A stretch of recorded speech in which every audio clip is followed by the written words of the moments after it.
For those of you who have not met before, my name is Keary. I'm one of the child and adolescent psychiatrists at the Lurie Center, and I'm going to talk about the use of psychiatric medications, psychotropic medications, for behavioral concerns and mental health issues in kids, teens, and adults with autism.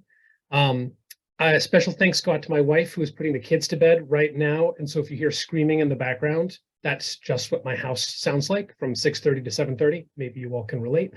But no need for alarm.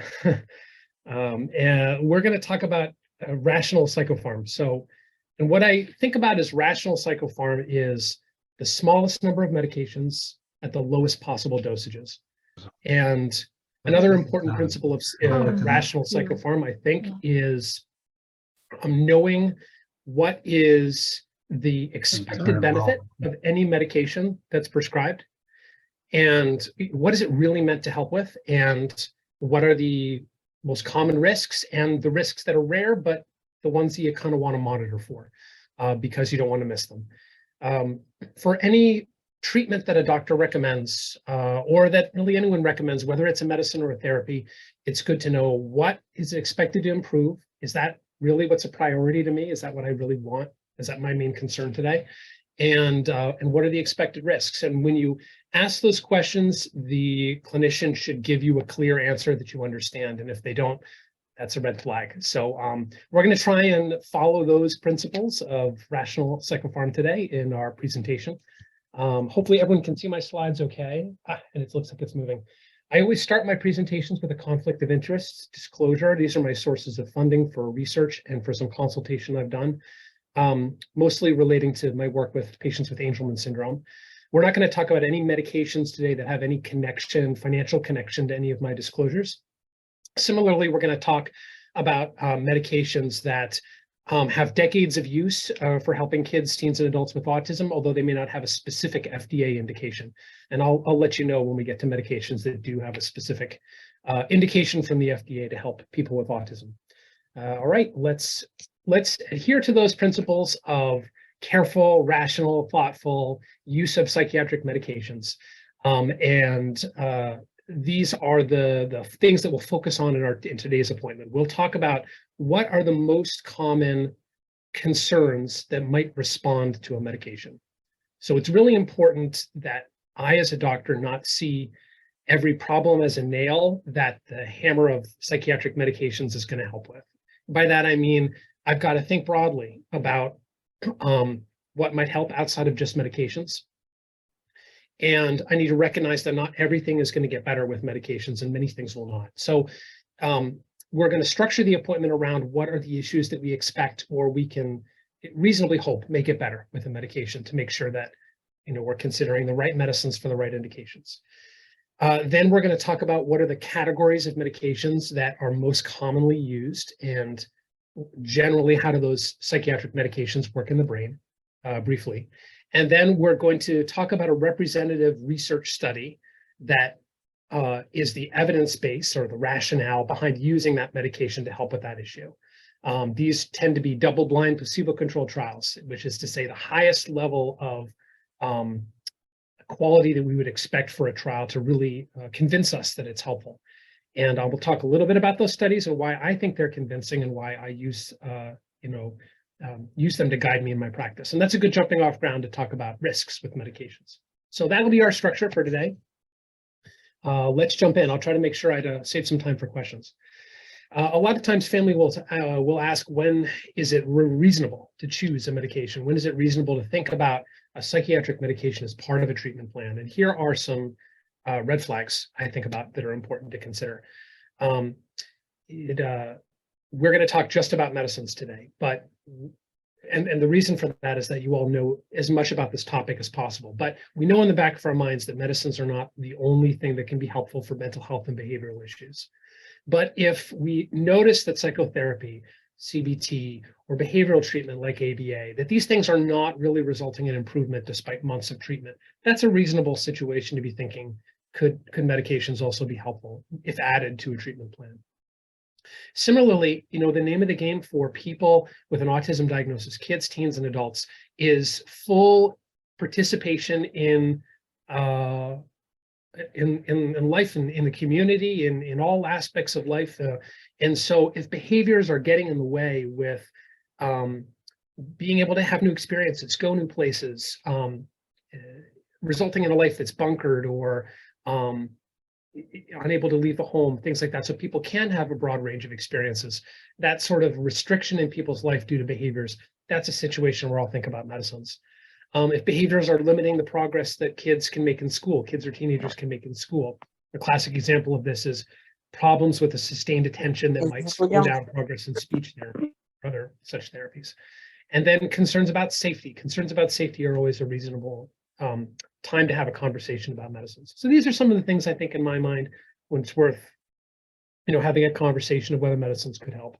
And I think of these four as being the most common goals or maybe chief concerns that a family may have or an individual with autism may themselves have that it's reasonable to think a medication may help with. Kind of these are the top four, I think, of medication responsive potential issues. We're going to go through each one of them. We're going to talk about what are the classes of medicines that can be helpful, and then we're going to review a study or two for each of these indications. So let's start with motor hyperactivity and inattention. So there are a dizzying number of medications out there to help with attention and focus. But to know broadly, we can break them down into a couple categories. The first of which are stimulant medications or psychostimulant medications and non-stimulants. And we're going to start with talking about probably the most effective medicines for attention and focus, which are stimulants. Stimulants also have a dizzying array of different types. There are long-acting, short-acting, and by mouth, and ones that are come in a patch that can be put on the skin, liquid version, immediate dissolve, cherry flavored, banana flavored.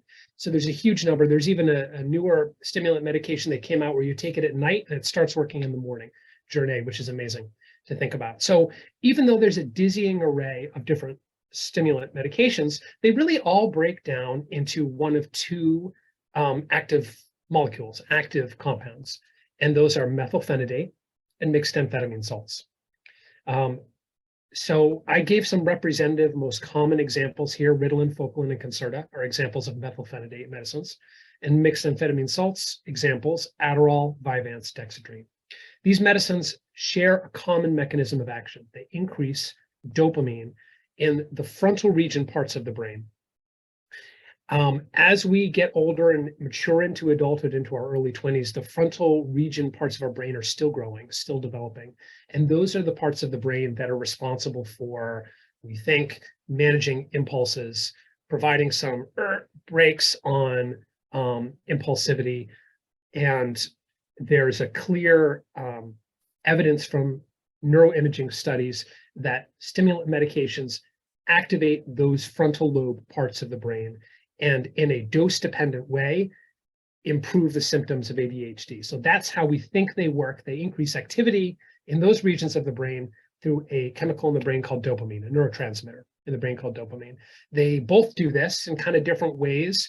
They can fool the neuron into releasing more dopamine by turning off one of the brakes on neurons, which is the reuptake of dopamine back into the nerve. That's a signal to stop releasing dopamine. They can block that signal, so more dopamine is released. And mixed amphetamine salts have an additional way they work. They pack more dopamine into each vesicle, each bubble that comes out from the neurons. So that's how they work and their proposed mechanism of action. Let's talk about our first study today, study one, if you can see up at the top of your screen. Study one, this is a study of methylphenidate, so Ritalin, methylphenidate, Concerta, for kids with autism that was done back in 2005. This was a study of 72 kids that had autism of all different levels of severity, from individuals that had intellectual disability as part of their autism to people who did not, what used to be called Asperger's. And they all had really severe hyperactivity and inattentive symptoms of ADHD. They had a cool study design where they had 3 different dosages of the stimulant medicines, and based on the child's weight, 0.125, 0.25, 0.5 kilograms, milligrams per kilogram. So it's dose based on weight for a low, medium, and higher dosage, and then a placebo dosage. And then each kid got that dosage for a week. And at the end of the week, teachers and parents had to judge whether they were better, even though they didn't know because it was placebo controlled. And 4 weeks of participating in the trial, and you looked to see if you were a responder at the end of the week. So that's how they designed the trial. And here are the results. So first of all, off the bat, for children who were during their week of getting a methylphenidate, they were more likely to have reduced hyperactivity compared to those same kids when they were on their placebo week, if that makes sense. So not only did parents see it, teachers saw it too. And both groups were blinded to knowing which category kids were in. And 44 of the 72 kids were judged responders to responders in general.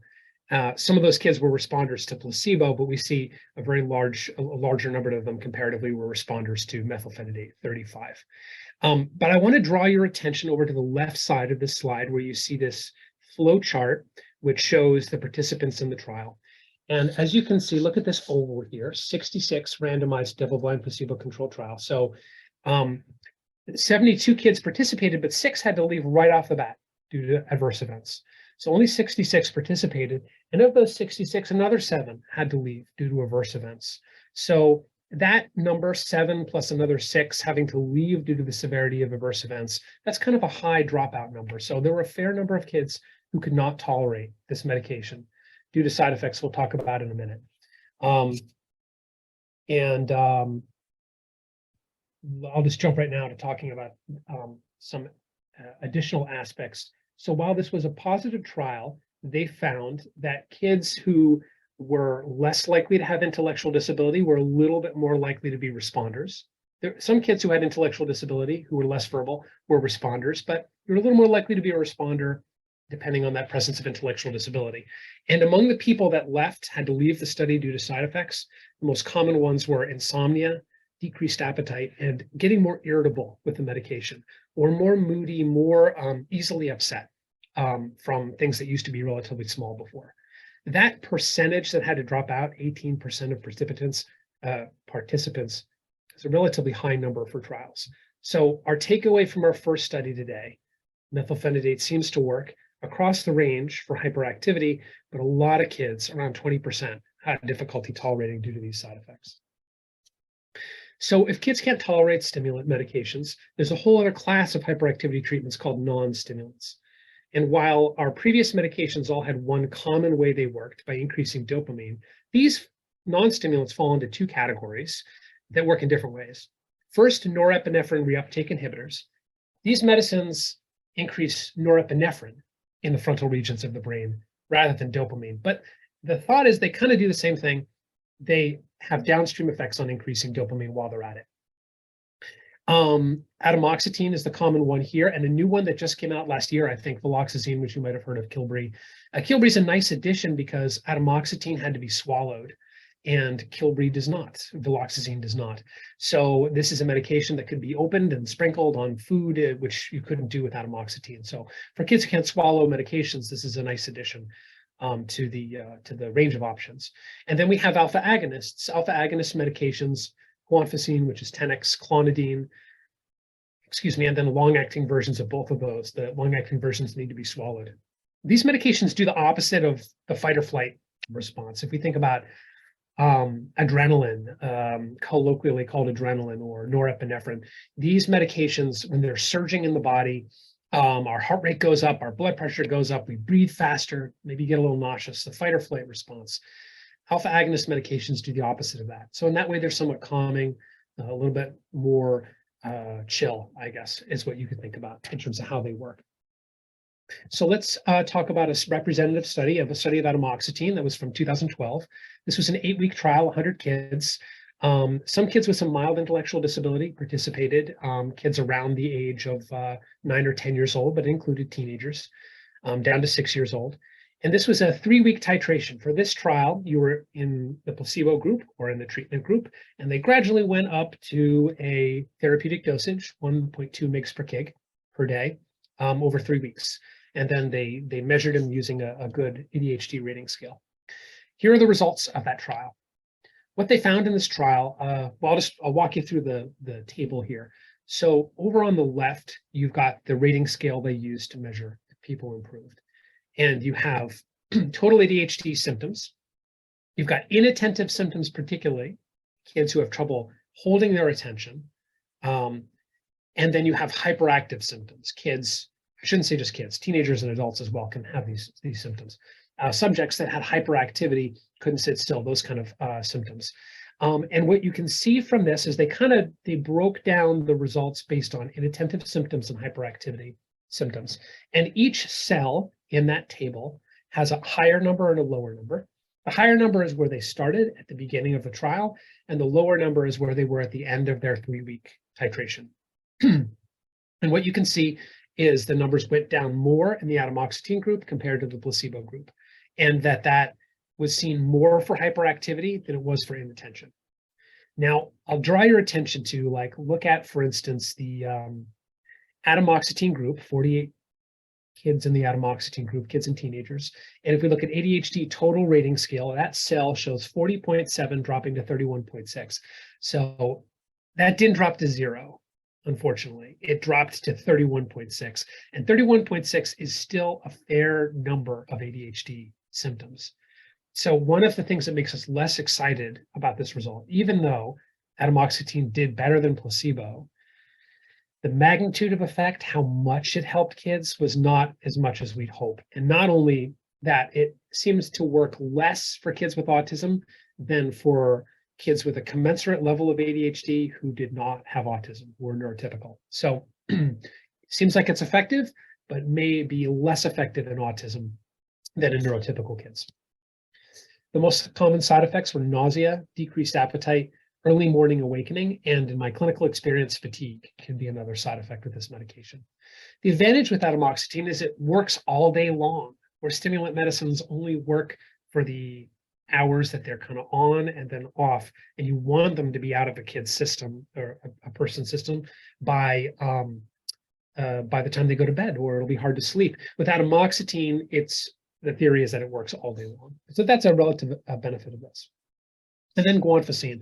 So guanfacine falls into that other non-stimulant type medication. And it's the other category. We talked about norepinephrine reuptake inhibitors, and then these are the alpha agonist medications, and guanfacine is a good example. So this was a study from 2015. It's the most recent study I'm telling you about. And this was a 8-week trial. These were kids with autism who did not have intellectual disability. Although I have prescribed this medication in kids with autism that do have intellectual disability, and in my clinical practice, it can also help those. So they did a naturalistic dosing where they let clinicians change the dosage depending on how the participants, the kids and teenagers, were doing on the dosage and how tolerable it was. And they stuck to a range of 1 to 4 milligrams a day, and they landed most commonly on 3 milligrams as being kind of the Goldilocks dosage that helped enough without causing side effects. And here are the results. So for this graph, the vertical axis, the y-axis, shows the level of hyperactivity, where the higher the numbers, the more hyperactivity, the lower numbers, the less. And then the x-axis shows the duration of the 8-week trial. And the squares are kids taking placebo and teens taking placebo. And the circles are people taking active drug, which is guanfacine.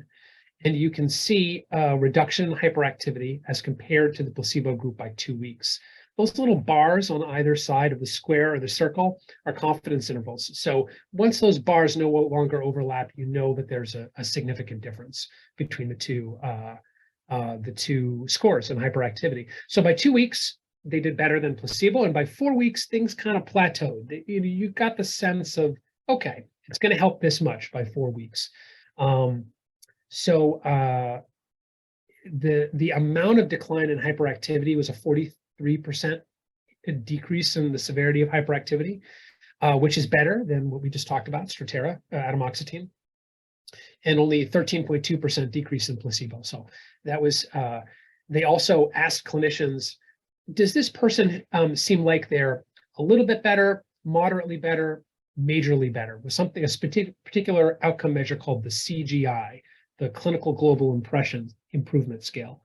And they said somebody was a responder if they were moderately improved or majorly improved. And 50% of people taking guanfacine were moderately improved or majorly improved. So not only did they reduce on this scale, clinicians thought they just seemed better. So this makes a good case for guanfacine being helpful. Another positive trial that suggests this medication can be helpful. There have been smaller trials on clonidine or longer acting forms of clonidine, not as big as this one, but those have also shown improvement. So a couple more things to talk about when it comes to the results. There were no differences based on IQ, drowsiness, fatigue. Some kids also had irritability or emotional fragility. These medications, because they do the opposite of adrenaline, they can have mild effects on decreasing blood pressure and heart rate. But for the participants in this trial, the decreases were never dangerous. They never went to a level where kids were dangerously low heart rate or blood pressure, which is also reassuring. Phew, okay. So let's move on to talking a little bit about depression and anxiety as our next topic here. So the treatment for depression is typically medications that have effects on serotonin in the brain, that have effects to increase serotonin. And we can see here the most common ones you probably have heard of, medications like fluoxetine or Prozac, sertraline or Zoloft, citalopram, Celexa. And then medications that similarly increase serotonin, but also increase norepinephrine. These have a similar way in which they do it. They block the reuptake of that neurotransmitter back into the neuron, and that blocking the neurotransmitter back in the neuron shuts down a system that the neuron uses to halt the release of the neurotransmitter. And so when you block reuptake, the nerve thinks, send more, send more, send more. And this mechanism of action increases the release of that neurotransmitter, with the idea that perhaps low serotonin is what causes depression and anxiety. SNRIs, serotonin norepinephrine reuptake inhibitors, examples of here are venlafaxine, Cymbalta, desvenlafaxine, which is Pristiq. And then a couple more things to talk about when it comes to depression and anxiety treatments. There's an anxiety medication commonly used here at the Lurie Center called buspirone. This medicine also increases the effects of serotonin in this. It essentially directly activates the receptors for serotonin. For whatever reason, that seems to be a really well-tolerated mechanism of action. And for kids who have a lot of side effects, buspirone is a nice choice. It seems to be very well tolerated. And then medications that are a little more complicated in how they increase serotonin, a medication called mirtazapine.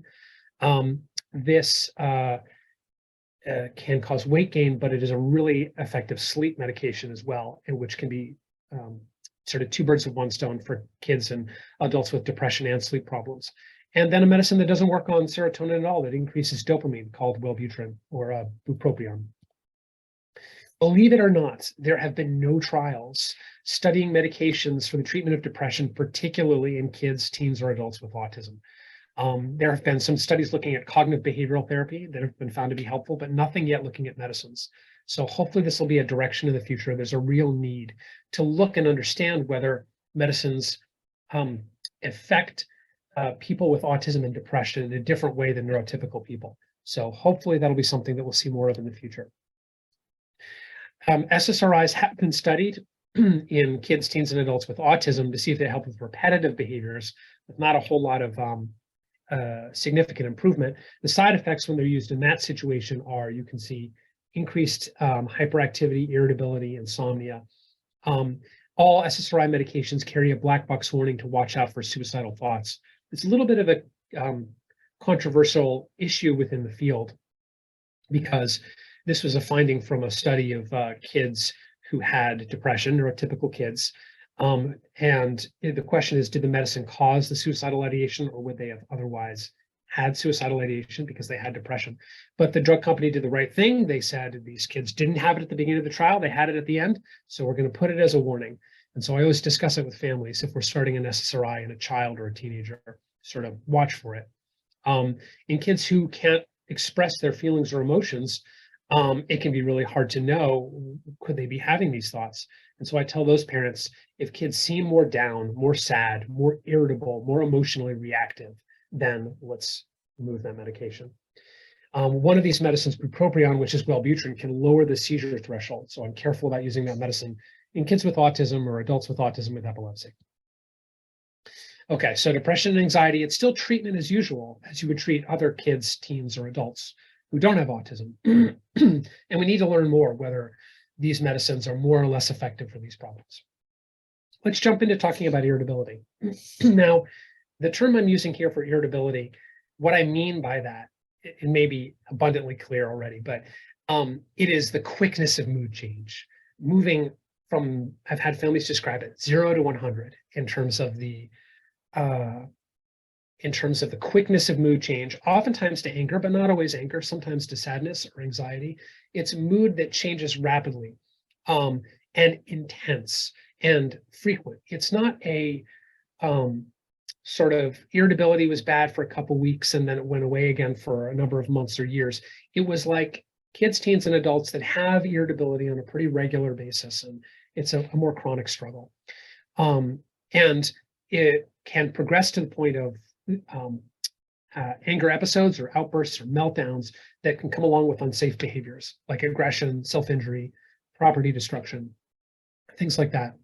And so this particular issue, the term we'll use for it is irritability. I'm going to start with talking about the medications that have been studied the most for this issue. Maybe a sidebar here before we get into talking about these class of medications. A lot of times, kids who struggle with irritability may also have ADHD. And so treatment of ADHD or treatment of hyperactivity or inattention can sometimes improve irritability as well. They designed this trial where they took kids who had both problems with attention and focus and also irritability. And they said, okay, we're going to treat their ADHD. And if their ADHD isn't going to get better, we're going to add a different medicine for irritability. And so many kids improved with their irritability when their ADHD was treated that they had to close down the trial. So that generally is a reminder to me that we want to, as much as possible, help kids with ADHD symptoms, hyperactivity, inattentive symptoms, if they also struggle with irritability, to see if we can avoid stronger medications like antipsychotic medications. Now, antipsychotic medications, it may be really surprising to hear that these would be considered for kids who have very severe irritability or teenagers or adults with very severe irritability. We have no reason to think that those people are experiencing psychosis. So why would it be that a medicine that is an antipsychotic is helpful for this issue? And the answer is that we actually do not know. We don't know why the same medication that's helpful for this issue seems to also be helpful for people who struggle with psychosis. But I'll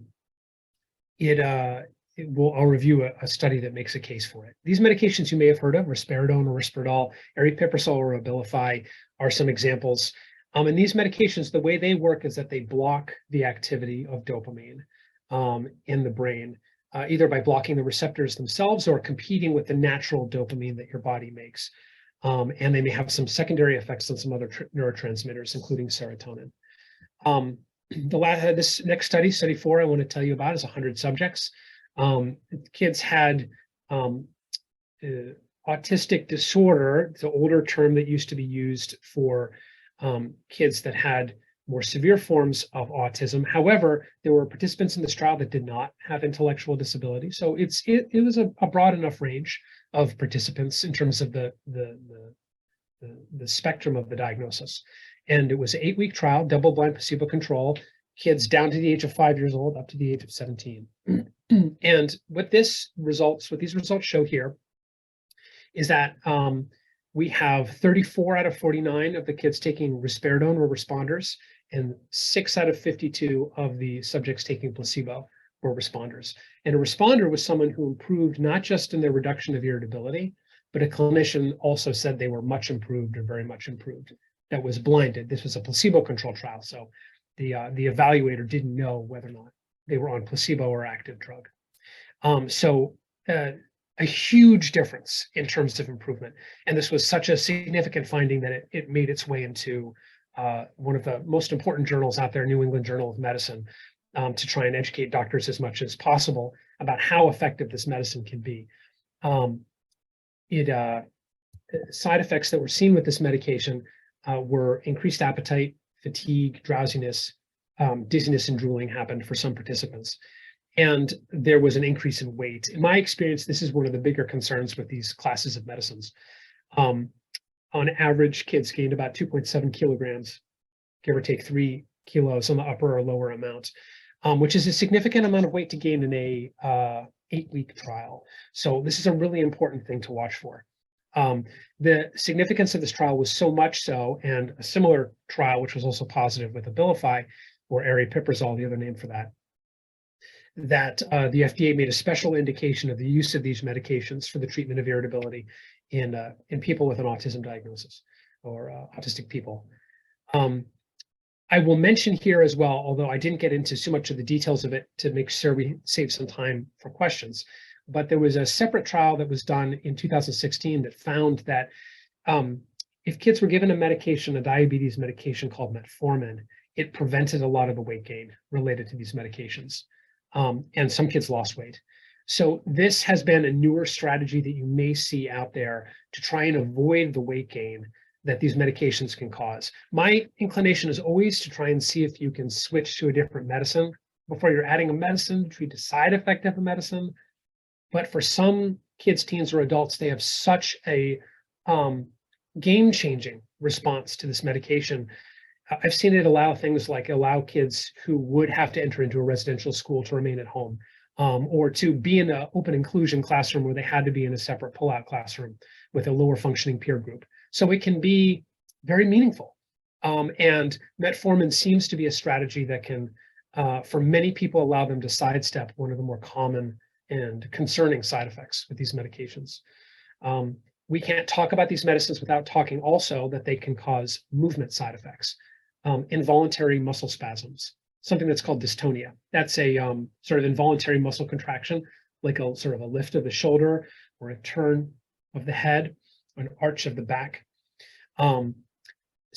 Also, this particular side effect to watch for called tardive movements. Tardive means delayed, tardive, delayed onset, dyskinesia. And dyskinesia is sort of a writhing movement, like a chewing movement, like this, or a wiggling movement, like a kind of ants in your pants wiggle in your seat. Tardive movements are something that is rare, happens about 1 to 2% per year may have this, but in-person routine appointments are key for kids taking these medications to watch and make sure they're not having these side effects. Let's see, maybe I'll take a step back here and say that not all medicines in this class cause weight gain. Some medications in this class, like Geodon or Ziprasidone, don't cause as much weight gain. So there are options depending on how kids or teens or adults who need to take these medications. There are options that cause more or less weight gain, that are more or less effective for sleep. Olanzapine, very helpful for sleep. More or less likely to cause movement side effects. For kids or adults who have movement side effects, quetiapine, it's very rare for it to cause that. So there are options that the clinician can work with based on how well individuals tolerate it. Okay, and then we'll finish with talking about sleep disturbance, and then we'll open up for some questions. I see we already have a couple of questions in the chat, which is great. Let's talk a little bit about insomnia, sleep. If we are moving to talking about medications, we have to talk about melatonin. This is all of our bodies make melatonin, and it seems to peak a certain amount of time before our bodies get tired, a natural sort of signal for us that it's time for bed and it's time to de-escalate. So giving melatonin increase that sort of body's endogenous signal that it's time to be going to bed. And then trazodone, this is a medication that was originally planned to be an antidepressant, and they kind of took it off the market for that because it caused so much sedation, but found that it's actually a really effective sleep medication. This medication sort of blocks serotonin reuptake like you'd expect with antidepressant medications, which we've talked about already, but they also have some effects on other chemicals in the brain like histamine and norepinephrine. And for whatever reason, it seems that these are really effective medicines for sleep, particularly sustained sleep through the night. In my experience, very tolerable medications as well for kids, teens, and adults with autism across the severity of the condition. So it can be a really effective medicine for middle of the night wakening. Melatonin has been studied abundantly in autism. There have been 13 double-blind placebo-controlled trials. If you add them all up, which this Holloway and Amen trial did from 2011, you find a robust improvement in melatonin for sleep as compared to placebo, and extremely well-tolerated medication, very mild adverse events that were generally similar to placebo in most trials. The dosage studied was 1 to 10. There's probably not a whole lot of virtue in going above 10 milligrams when it comes to melatonin. Some clinicians even think 6 is kind of, you're not going to see further benefit above that number. But I never really go higher than 10 milligrams of melatonin. Okay. I always like to end my presentations. If we finish now, we should have about time for 20, 15 minutes of questions. I always like to end my presentations with what has taken up a lot of, people always ask me, what have been some of the advances in psychiatric medications over the past, 5, 10 years? And I let them know about the metformin trial, that there seems to be this medicine that can reduce a side effect of atypical antipsychotic medications. I let people know that it looks like long-acting stimulant medications may be better tolerated for kids with autism than shorter-acting stimulant medications. That was another recent trial that was done. That risperidone looks to be a little bit more effective than aripiprazole.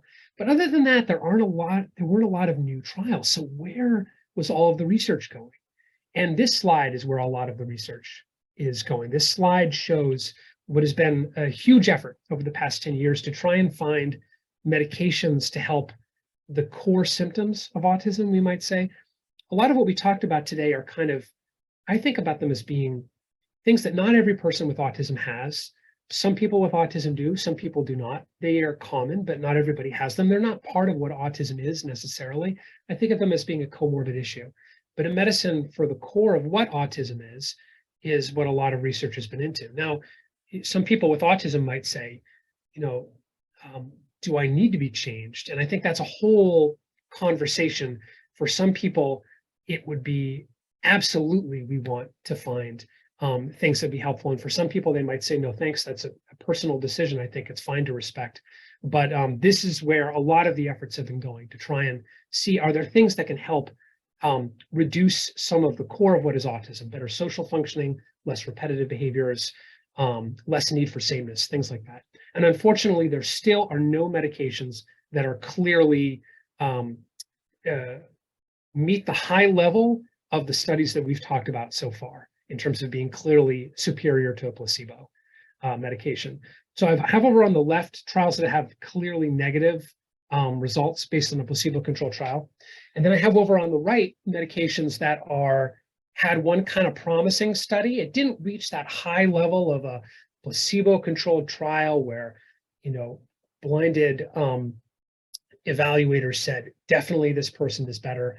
But it had some reason for excitement, some reason for interest, whether it was from smaller trials that were open label, which is to say didn't include a placebo-controlled trial, or maybe showed improvements in mouse model of autism, some reason to be interested. So ongoing research is in place to kind of look at these medicines that have some promising effort to see whether they'll be helpful with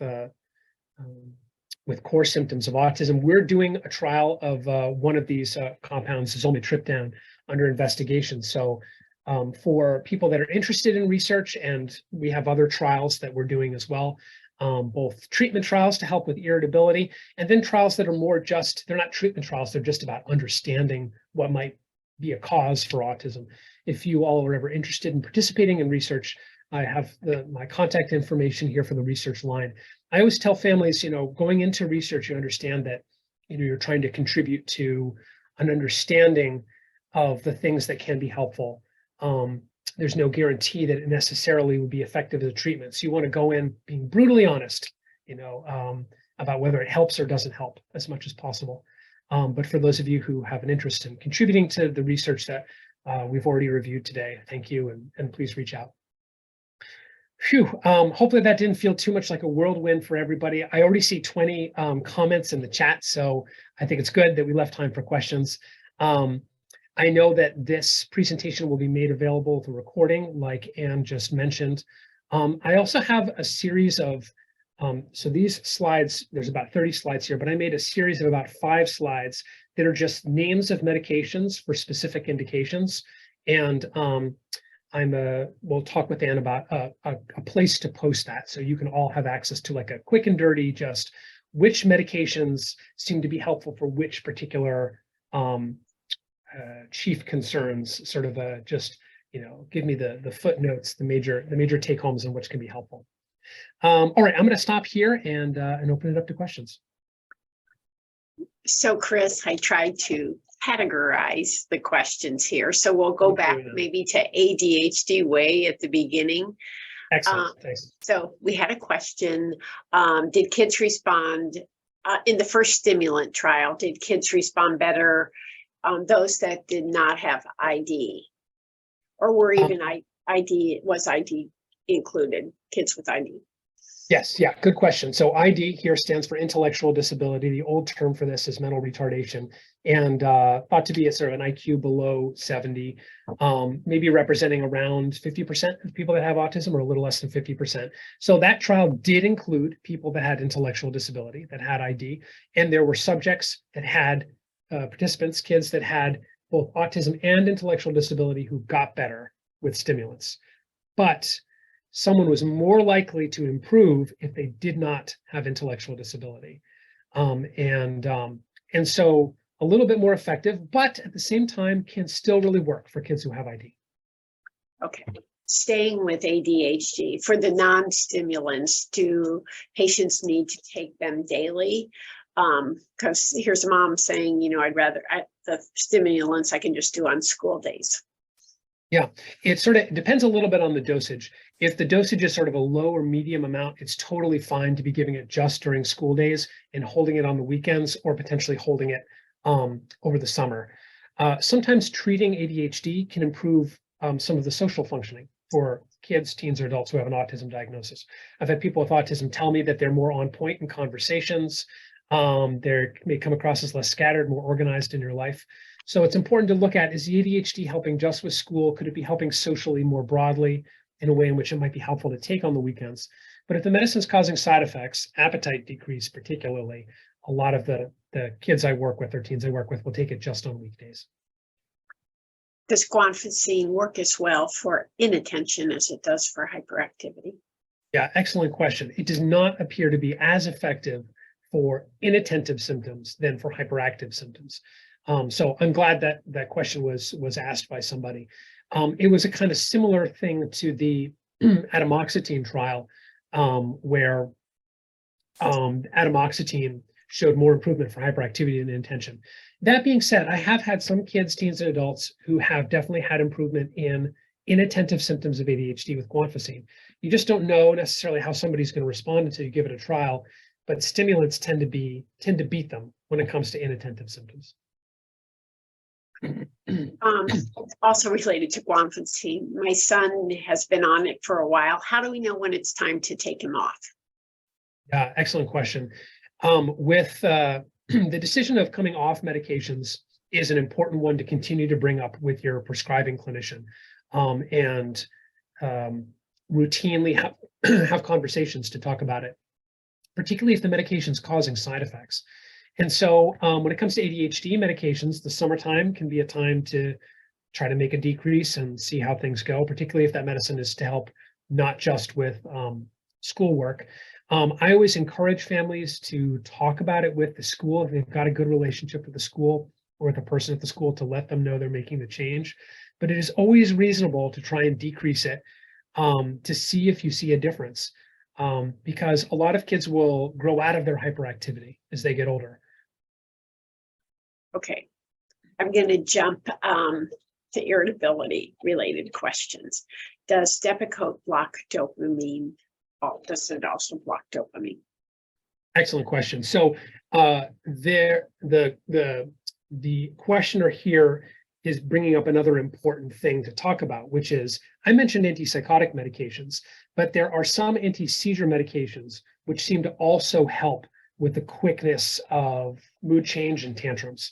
And it can be a sort of two birds, one stone situation if a child or adult has epilepsy in addition to irritability, essentially. And Depakote is probably the most effective of the seizure medications when it comes to also helping with irritability.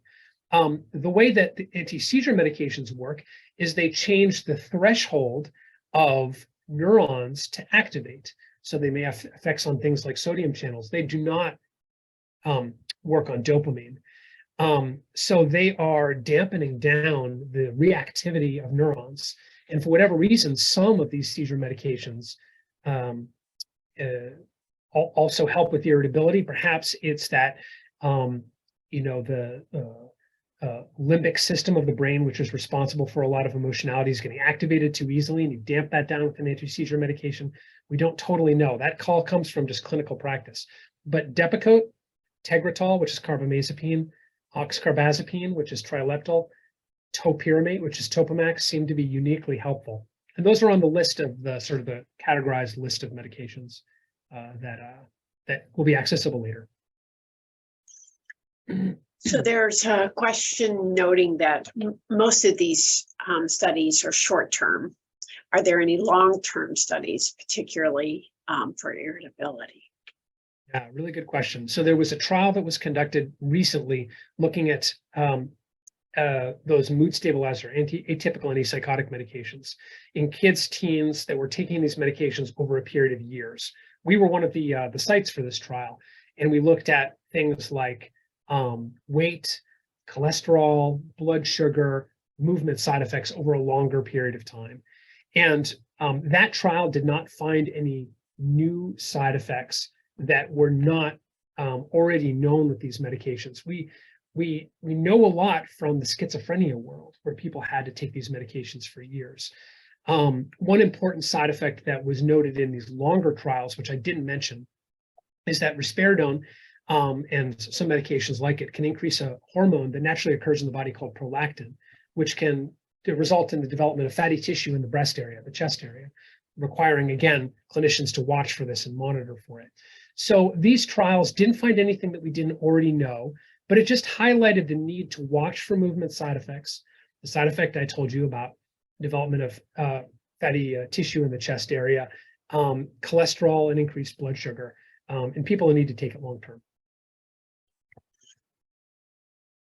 So what is recommended for those who have paradoxical reactions to the antipsychotic meds? Good question. It's so paradoxical reaction is a opposite reaction than you'd expect with a medication. So you give someone Benadryl, say, to try and help them sleep, and now they're up all night. That's a paradoxical reaction. And when kids have paradoxical reactions to a lot of different typical treatments for ADHD, mood stabilizer medications can be something to consider because they're much less likely to cause paradoxical reactions. So the questioners here, well, what if they have a paradoxical reaction to mood stabilizers as well? Probably, I don't know exactly the case, but changing over to a different mood stabilizer may help. I'm not sure if this questioner had it with one mood stabilizer or with all of them, but I've definitely had some kids and adults I worked with who had a bad reaction, hyped up, more energized with one mood stabilizer, but did great with a different one. Or changing over to one of the anti-seizure medications, which may be changing away from dopamine entirely, moving to a whole different way in which it works, might be worth considering. Then we have a question about using lithium to treat irritability. Yeah, lithium is, I'm getting some really great questions here to sort of fill in some of the things that I didn't talk about in the presentation. Lithium can also be helpful as a mood stabilizer. Lithium medication is a popularized treatment for a condition called bipolar disorder. Psychiatry has a bit of a bad history of overdiagnosing bipolar disorder in kids, teens, and adults with autism, calling irritability, which we talked about, bipolar disorder. But perhaps one of the things that came out of that was people trying lithium to see if it would help. It's a treatment for mania, for people who've got mania or depression, more commonly in bipolar disorder. And it seems to be that there's some improvement. The trials, we don't yet have a trial as big and robust as the trial we had for Risperdal or Abilify, but we had some smaller trials which showed some improvement in open label. The challenge with lithium is that kids, teens, and adults need to be good at getting blood draws, because you need to be very careful that the level of the lithium is correct. And a lot of the people I work with have trouble with blood draws. But if people don't have trouble with blood draws, it can be effective medicine. It's very important to watch the health of the kidney with lithium and make sure the level is just where it needs to be. That can make it complicated, but I have a number of patients who really improved. Now we're going to shift to kind of a range of questions. We'll say, how close are we to offering fecal transplants for autism? Another really great question, because it allows me to bring up the fact that we are doing a trial at our clinic of fecal. I should take a step back. Fecal transplants, it may sound crazy. This is essentially, you are introducing some of the microbiota, the bacteria, that all of us have bacteria in our GI tract, and that's good and that's healthy, and we want that. It has a number of really important effects. And so there's been some research into whether differences in the type of bacteria or the presence of bacteria may play some role in the core symptoms of autism. And there was a research trial that looked at, if you introduce bacteria from the guts of individuals who don't have autism into people who do have autism, does it help with core symptoms of autism? And there was like a knock you down off your feet trial, an open label trial that actually showed improvement in core symptoms of autism. I referenced that here as one of the things that was promising as symptoms of improving core symptoms of autism, but that was an open label trial. So now they're doing a double-blind placebo-controlled trial, and we're one of the sites that's recruiting for that. I think it's in kids, and there may be some specifiers of who can participate, but if you're interested in participating, you may reach out to the research line. So we've got to see if the double-blind placebo-controlled trial actually helps. And if that does, then really it should be something that's discussed and talked about in appointments. So then we're going to switch to medical marijuana, kind of the studies and your opinion related to its effectiveness for inattention and irritability. I would say I get asked this question like once a week. So I feel like I'm good experience with answering this question. So in marijuana, there are two compounds that are thought to work in the brain. One is THC. It gets people high. It results in the sort of the time dilation to expect a lot of the experiences of intoxication with cannabis. And then CBD, which appears to not have the intoxication effect, and there's not the same addictive effect that a small percentage of people with who use marijuana will have, but is a real risk. And so CBD seems to be safer than THC, and it seems like it has a couple of helpful indications. It reduces the severity of seizures for certain types of seizure disorders and muscle stiffness for people with cerebral palsy. So it's not crazy to think about products from CBD that might be helpful from a mood standpoint. And so our site is also doing a trial of CBD specifically to see if it helps with irritability for kids with autism. So if you're interested, reach out to our research line. Right now, we don't yet have a trial that's a double-blind placebo-controlled trial of CBD to say that it is definitely worth considering. It definitely looks like CBD is lower risk than giving THC, which would result in an intoxicating effect and a risk for people developing misuse related to it. So there's some significant risks to think about that may make us a little cautious with giving THC. And we want to study CBD a little bit more to make sure it's not really addictive and has any risks in autism we don't know about. So a lot of families I work with have tried it with a lot of varying results. Most families have said they didn't see improvement, but I've had I'd say maybe 4 or 5 families that say it reduced irritability. Never had a family say it improved inattentive symptoms, but some families that say it improved hyperactivity. I just encourage families to realize that there are medications out there that can also be helpful for this, that have been studied closely, and consider those as well in the conversation around medical marijuana. Okay, so we're almost out of time. Here, we'll focus on maybe a couple last questions related to concurrent OCD and medication recommendations. Yeah, OCD is a really complicated issue in autism because there have been a lot of trials that looked at medications that are treatments for OCD, which is like Prozac, selected the serotonin reuptake inhibitors, to see those really help kids with OCD who don't have autism. So do they help with the rituals in autism?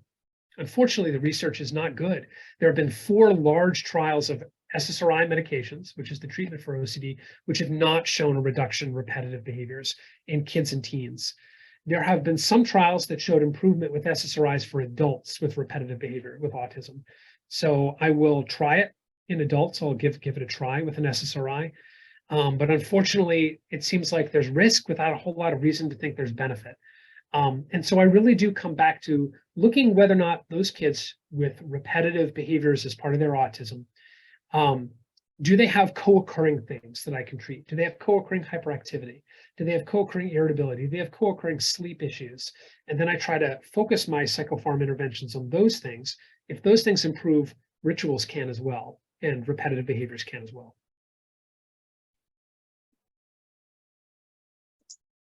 So unfortunately, we are out of time. We will. There's never enough time for questions. I apologize for the people I haven't gotten to yet.